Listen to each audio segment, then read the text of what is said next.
नमस्कार साथियों, सबको नमस्कार है। सारे युवा साथियों को जो क्रांतिकारी हो चुके हैं, इस टाइम समय भी है क्रांतिकारी होने का, क्योंकि सरकारें आपको क्रांतिकारी बनने पे मजबूर कर रही हैं, भगत सिंह बनने पे मजबूर कर रही हैं, इनकलाब लाने पे मजबूर कर रही हैं।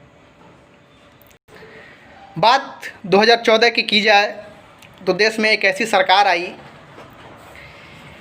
जिसको लेकर तमाम युवाओं के अंदर ये उम्मीद थी, मैं तो कहता हूँ अभिभावकों के अंदर भी उम्मीद थी कि आने वाली सरकार पिछली सरकारों से कुछ बेहतर करेगी।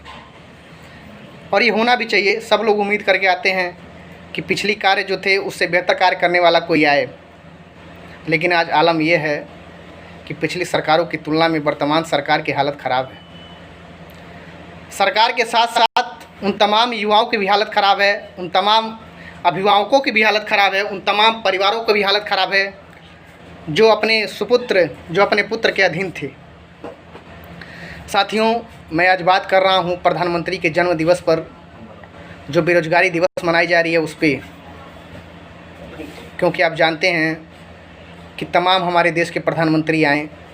जवाहरलाल नेहरू जी थे, वो सर्वपल्ली राधाकृष्ण जी थे,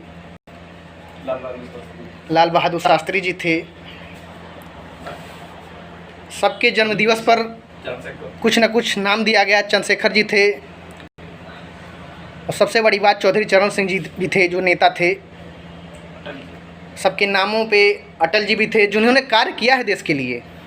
लेकिन मैं मानता हूं कि कुछ ऐसे नेता रहे हैं जिनके नामों पर, जिनके जन्म दिवस पर एक विशेष नाम दिया गया, जिसे बाल दिवस दिया गया, किसान दिवस दिया गया, शिक्षक दिवस के रूप में मनाया गया।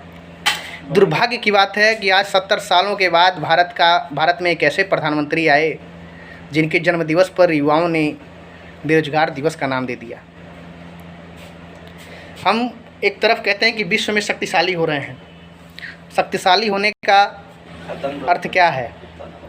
शक्तिशाली होने का अर्थ यही है कि हम युवाओं को रोजगार दे सकें, अपने देश के हर घर में युवा जो बेरोजगार बैठे हैं उनको सुख समृद्धि दे सकें, तभी हम देश को मजबूत कर पाएंगे। लेकिन बात अगर की जाए कि सरकार की जितनी गलती थी उतनी ये कि युवा पीढ़ी की भी गलती है। 2014 में सरकार आने के बाद तमाम प्रकार की वादे किए गए कि 2 करोड़ नौकरियां दी जाएंगी, 2 करोड़ नौकरियां दी जाएंगी, हर घर से एक बच्चा रोजगार में जाएगा, प्राइवेट हो चाहे सरकारी हो, हर कंपनियों में आपको लाभ मिलेगा, आपको मौका मिलेगा। लेकिन उसका उल्टा हुआ। क्यों उल्टा हुआ? क्योंकि जीएसटी आ गई, प्राइवेट को बर्बाद किया, निजीकरण भी हावी हो रहा है।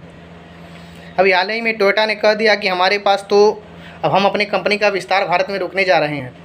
सोचिए कि किस तरह से बेरोजगारी का आलम देश में बढ़ता जा रहा है। कोरोना काल आया, देश के प्रधानमंत्री ने अपनी पीठ थपथपाई, थाली बजवाई, ताली बजवाई, और युवा जिनको नौकरी चाहिए, जो बेरोजगारी से जूझ रहे हैं, उनको बात करनी चाहिए अपने रोज़गार की, अपने बेरोज़गार होने के कारण पूछनी चाहिए। लेकिन वो तालियों में व्यस्त हैं, मंदिरों में व्यस्त हैं, धर्म जाति में व्यस्त हैं, राष्ट्रवाद में व्यस्त हैं। ये कैसा राष्ट्रवाद है?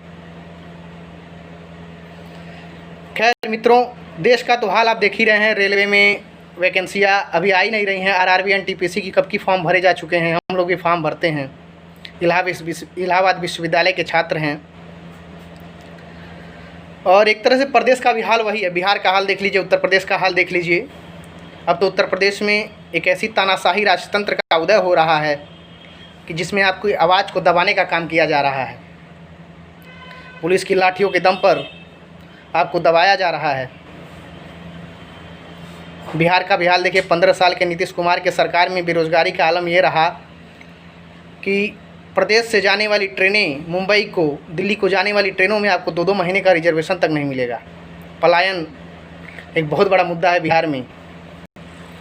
खैर छोड़िए, आज बेरोजगार दिवस है, और मैं चाहता हूं कि सारे युवा साथी, चाहे वो किसी भी पार्टी के हों, किसी भी विचारधारा के हों, पहले वो अपना देखें, क्योंकि अब ज़रूरत है उनको उनकी पेट पालने की। बढ़ती महंगाई में कैसे जीवन जीना है, संघर्ष है इस जीवन जीने के लिए। परिवार को कैसे चलाना है, समाज में कैसे ज़िंदा रहना है।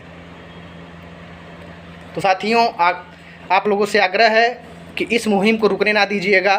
उत्तर प्रदेश में संविदा भर्ती का जो फरमान, तानाशाही फरमान आया है, उसको रोकने की ज़रूरत है। उसके खिलाफ़ आवाज़ बुलंद करिए। किसी भी जात, किसी भी धर्म से हों, सरकार के खिलाफ़ ज़रूर बोलिए, प्रश्न पूछिए। 1.5 GB डाटा के चक्कर में सोशल मीडिया पर अपने डिग्री का परिचय मत दीजिए। सरकार से सवाल पूछने का अवसर है और तानाशाही ताकतों को दबाइए, नहीं तो आपके ऊपर हावी हो जाएंगे। नहीं तो कुछ दिनों में ये मौका नहीं मिलेगा कि आपको कमरे में बैठ के नौकरियां मिल जाएंगी। सड़क पर उतरना पड़ेगा तब नौकरी मिलेगी। संघर्ष है।